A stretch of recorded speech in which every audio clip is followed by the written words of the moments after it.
população do mundo vai atingir 9 bilhões, é a estimativa, no ano 2050, e a produção de alimentos para essa população, trocando de uma maneira bem fácil, quer dizer, se a gente pegar a história de agricultura, tudo que foi produzido de alimento até hoje vai ter que ser produzido daqui até 2050. Então é um grande desafio para a agricultura mundial o provimento de alimentos para essa população em 2050.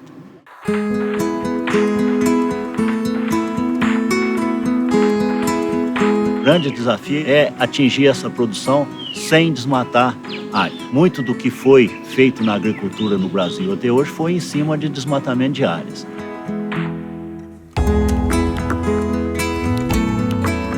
O Brasil deve ter aí, sei lá, uns 60, 80 milhões de hectares de pastagens degradadas, né? Quando o Brasil teve uma fase de desmatamento e de abertura de novas áreas, a pecuária é a exploração mais fácil de se fazer, né? Porque você tem que derrubar a vegetação, a cerrada ou mato, plantar a pastagem, né? Normalmente essa pastagem era plantada sem tecnologia nenhuma, praticamente só colocando a semente, sem muitos cuidados com recuperação de fertilidade natural e esse tipo de cuidados tecnológicos que a pessoa tem que ter. Então, isso que aconteceu nos anos 70, 80 no Brasil, quando houve um grande desmatamento e uma grande abertura de área, né? Isso não existe mais, né? Eu acho que é possível solucionar o problema do alimento com produção agroecológica. Quando a gente fala em agroecologia, a gente não está falando simplesmente de vir e como a gente planta. A gente está olhando para a questão social também. Quem que está trabalhando na terra? Como que essa pessoa está? Se a pessoa está satisfeita, ela tem bem-estar, a família dela está bem, né? Vamos cuidar disso, vamos trazer para junto.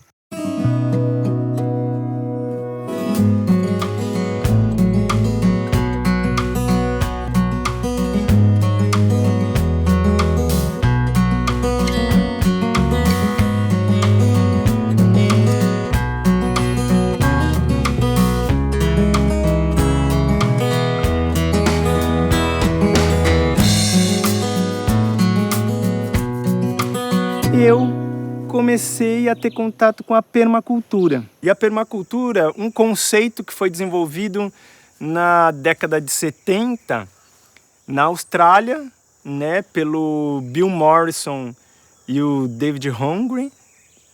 Ela olha para o ser humano e vai ver como atender às necessidades básicas. Então, como que a gente está falando, se relacionando e cuidando dos alimentos, da água, do abrigo, da energia, da saúde, como são as relações econômicas que a gente está desenvolvendo com as pessoas que a gente se relaciona, como que está a questão de como a gente está cuidando dos nossos resíduos. Tá? Daqui a pouco eu te dou e você molha as lá de baixo. Um dos princípios é a diversidade traz a estabilidade, né?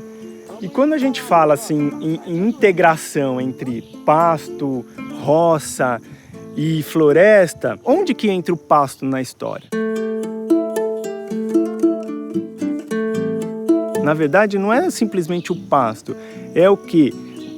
Os animais dentro do sistema, né? Agora, se a gente for olhar para um sistema de pastoreio convencional, como se tem por aí, eu já acho que isso traz o desequilíbrio, né? Porque a gente vê aqueles grandes pastos com algumas cabeças de gado ali, onde o solo fica super compactado, né? Onde você não planta ali.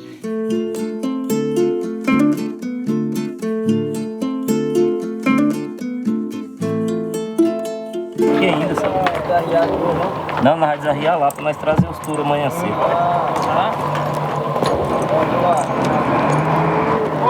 A alegria do vaqueiro é quando o sol vem nascendo. Ele arreia um bezerro, escuta a vaca gemendo e uma mulher de lado pedindo leite bebendo. Ô, bem bom, hein?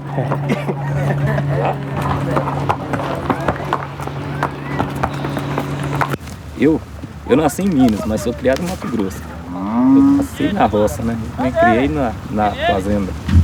Rapaz, minha infância é aquela criança da roça, sabe? Levantar de manhã, tirar o leite, cuidar do serviço da fazenda, dia a dia. Antigamente você fazia tudo na bruta, né? Na ignorância.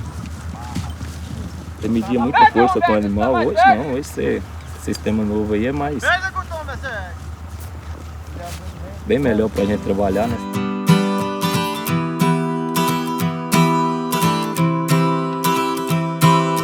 Bom, nós estamos na fazenda Gravataí, no município de Tiquira, no sul do estado do Mato Grosso.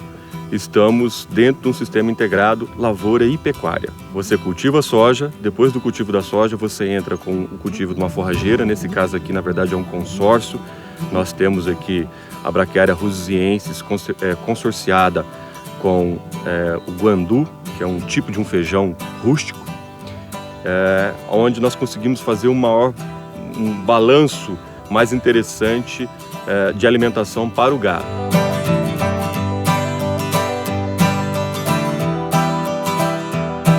E depois de algum tempo, em torno de 40 a 50 dias, entramos com o gado, que nós chamamos então de boi safrinha. Nós vamos fazer a recria desse gado dentro desse pasto. Numa mesma área você consegue produzir mais, com melhor qualidade, trazendo maior rentabilidade econômica para o produtor. Além de todos os benefícios que nós temos para a química e para a física do solo. O objetivo aqui é a gente plantar nessa mesma área, a soja, depois introduzir o milho com o consórcio braquiária. Assim que colher o milho, a gente vai colocar o gado.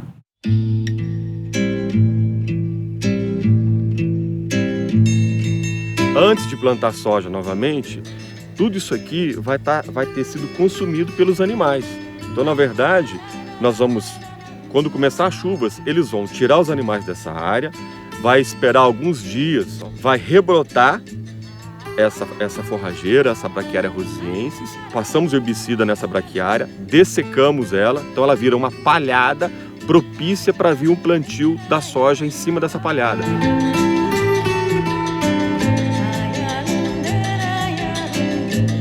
A fazenda é 100% feita em cima de plantio direto. Então palha é um bem que a fazenda tem que ter para a gente conseguir uma condição de solo muito boa.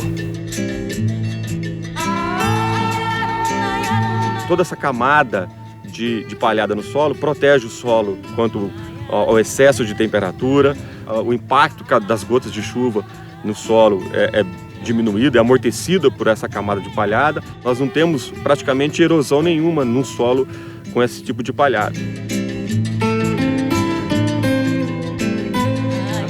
E além disso, um outro benefício importantíssimo para a soja. Com esse solo totalmente protegido, você praticamente não tem problema de planta daninha, não consegue nascer planta daninha. Então isso pode acontecer de você até evitar uma aplicação de herbicida para o controle de planta daninha na soja.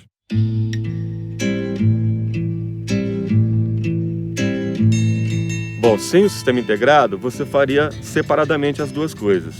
Então nós teríamos uma lavoura tradicional, né? E você colheria essa soja ou deixaria em pousio, ou seja, sem plantar nada naquele solo, né? E você teria a pecuária sendo realizada numa outra área diferente, né, da área da lavoura. Seriam duas áreas completamente distintas.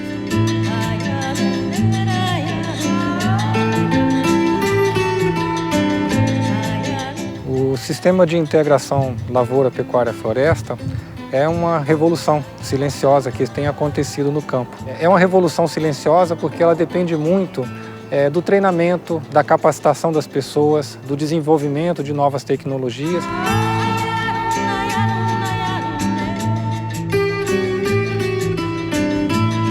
O produtor rural, ele precisa entender mais de gestão, ele precisa melhorar o controle dos seus gastos, dos seus investimentos.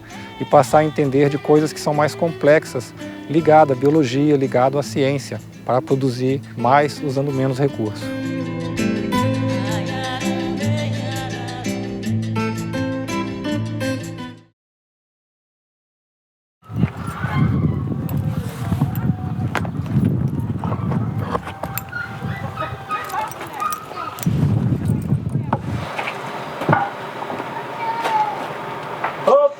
O peão tá animado ali. O peãozinho já estava gritando. Rapaz, o sistema integrado hoje, a vantagem que você tem é que você tem um pasto bom e o gado trabalha com ele em pasta sempre verde o ano inteiro, né?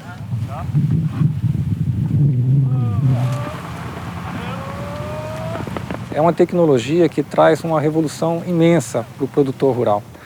Se a gente imaginar 1 hectare hoje de pecuária extensiva, essa região produz aí por hectare 4 arrobas de carne por ano. Ao iniciar um sistema de integração lavoura-pecuária, quando ele atinge aí a sua maturidade, nós estamos falando de, nesse mesmo hectare, conseguir tirar, por exemplo, 3.000 quilos de soja, 180 sacas de milho, e o gado consegue atingir aí uma produtividade de 12 a 15 arrobas de carne por ano. Então você produz a soja, tira a soja, entra com a pecuária e produz mais 13 arrobas de carne por hectare. Para vocês terem uma ideia, 13 arrobas significa mais de 2 vezes a média brasileira no ano todo. Então na safrinha, na entre-safra, nós conseguimos produzir 2 vezes, um pouco mais de 2 vezes, aquilo que é a nossa média durante todo o ano na pecuária tradicional.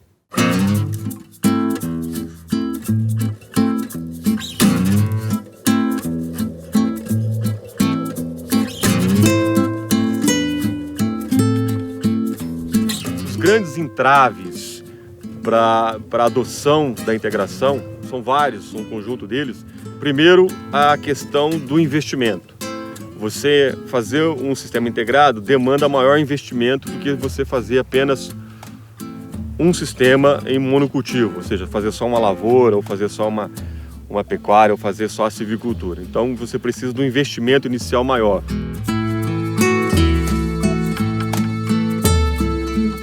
O segundo empecilho é a questão de informação mesmo, né? Nós temos poucos técnicos hoje que dominam a integração lavoura, pecuária, floresta nas suas diferentes modalidades.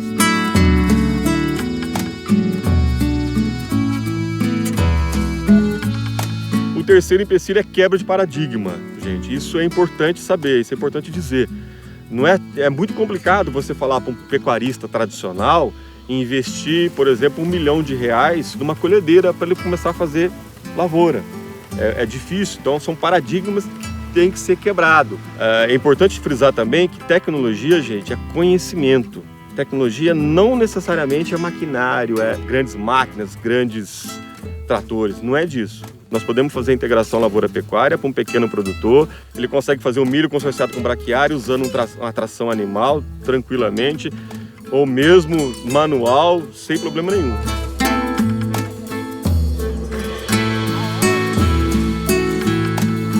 Por que os sistemas integrados hoje são caracterizados como sustentáveis? Bom, primeiro é bom salientar que a integração lavoura-pecuária é uma das políticas governamentais propostas na COP para a redução da emissão de carbono do Brasil.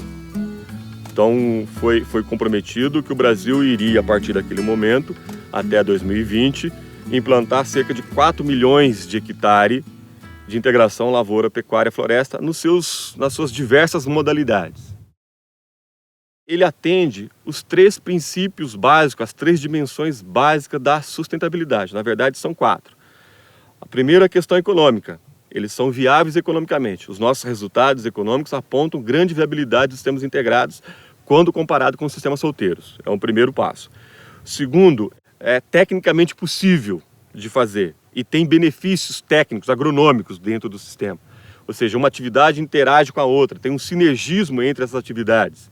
A terceira questão é a questão ambiental. Quando você faz um sistema integrado, você verticaliza a sua produção. Entre outras coisas, você tá produzindo mais na mesma área. Isso faz com que você diminua a pressão sobre as novas áreas para serem abertas. Isso é extremamente importante. E por fim, a questão social. Dentre os benefícios sociais, você tem a melhor distribuição de renda no campo, quando você faz o sistema integrado, quando comparado, por exemplo, só com a pecuária. E você faz uma geração de emprego muito maior. E posteriormente, a parte de industrialização de alimentos, a parte pós-fazenda também aumenta o emprego. Hoje em dia, na realidade, a disponibilidade de mão de obra para trabalhar em fazendas é um dos grandes problemas que nós estamos tendo. Ninguém mais quer trabalhar em fazenda, que é outro tipo de emprego. Então isso leva a uma intensificação do uso de tecnologia.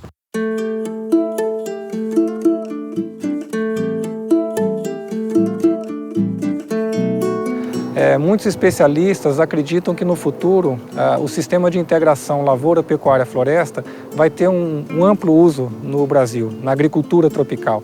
Mas isso depende de um processo evolutivo, de treinamento, capacitação, desenvolvimento de equipamentos, de tecnologias, para poder ser utilizado em grande escala.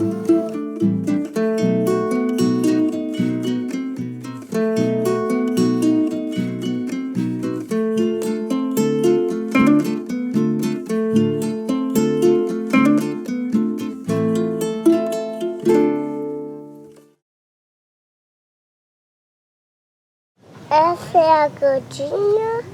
Esse é o Aqui tem uma boia, ó. Tem várias boias. Ó. Isso. Uhum.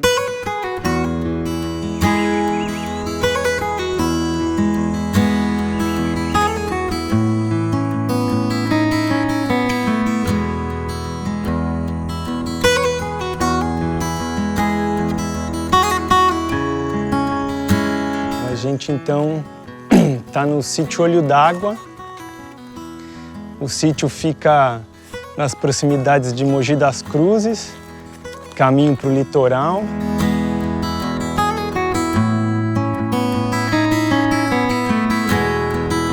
Aqui a gente tem um trabalho hoje bastante focado na agroecologia, mas também no desenvolvimento humano, como a gente chama, né? Então a gente recebe grupos, recebe escolas, desenvolve atividades pedagógicas.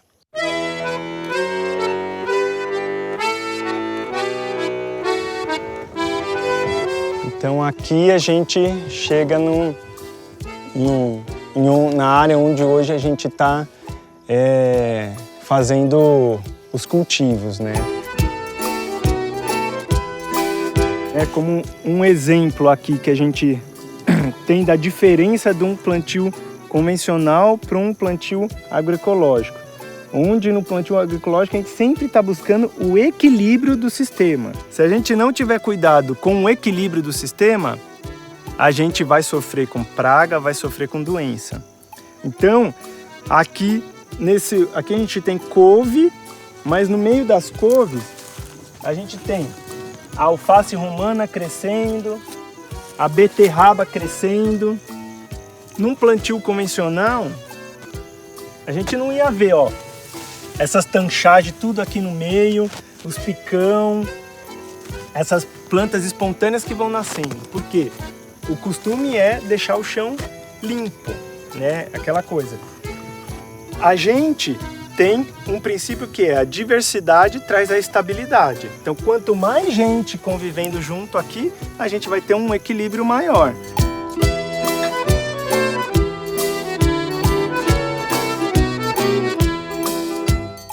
Isso aí que o senhor está usando, o que é? Isso aqui é... Isso aqui tem vários produtos junto aqui. Microgel ali, microgel, tudo produto do gado, né? Que vai Não tem nada de química aí? Não, nada de química.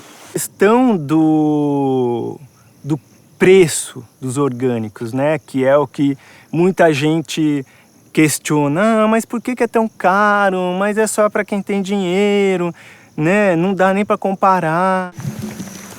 Eu quero pôr aqui. É, porque a gente joga isso pra ela crescer, ó, e ficar bonito. Mas tá verde ainda. E observando, né, eu comecei a olhar um pouco para a história da agricultura e também a história da sociedade. E qual que é a conclusão que eu chego? Hoje, na realidade, não é o orgânico que é caro, é o convencional que é muito barato. Às custas de quê? Da marginalização do agricultor.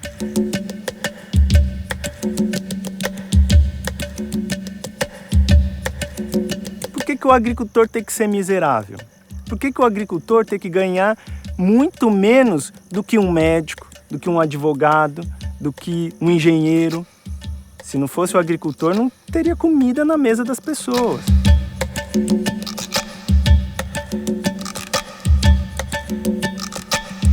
O problema é o agricultor, porque quanto que um agricultor consegue vender o seu alface pro supermercado? Pagam 30 centavos no alface pro agricultor. Na feira, um alface convencional tá R$1, na feira normal. Ou seja, quanto que o feirante comprou no Ceasa, quanto que o Ceasa, lá o box tal, pagou pro agricultor de fato, né?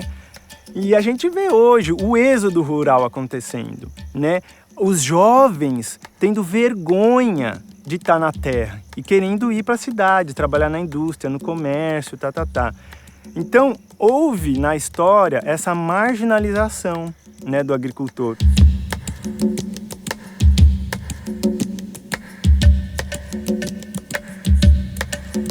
O agricultor ele não se valoriza, né?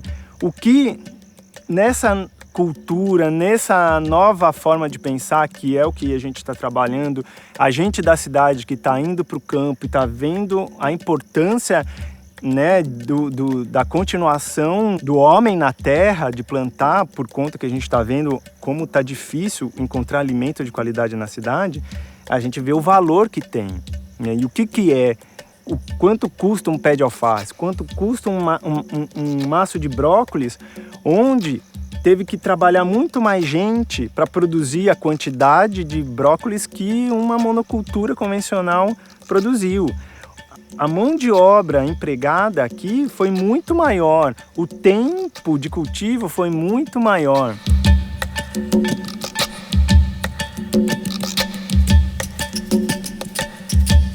Aí eu volto à pergunta, a pessoa fala, mas por que o orgânico é tão caro, né? Eu não consigo comprar e tal. Aí eu pergunto, você toma refrigerante? Quanto que você paga 2 litros de refrigerante? Quanto que você paga num sanduíche desses fast food que você come por aí? Eu abro a geladeira da sua casa e vejo a geladeira cheia de produtos industrializados.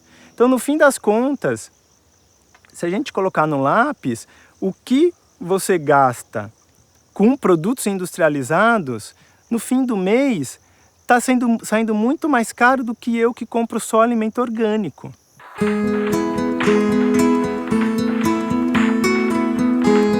A questão que eu comecei a observar é essa, são valores, né, e um padrão de consumo.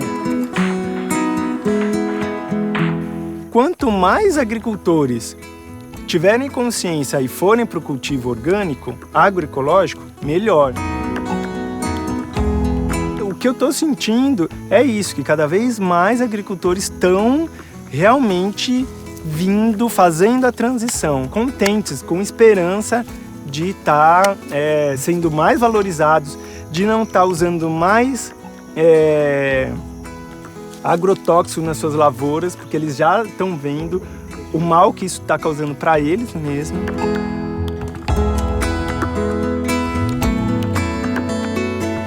Eu vejo num Brasil em 2050 um horizonte onde a agroecologia vai estar muito forte. Cada vez mais agricultores, famílias de pessoas na terra cuidando, produzindo, cultivando, mais pessoas se alimentando de fato.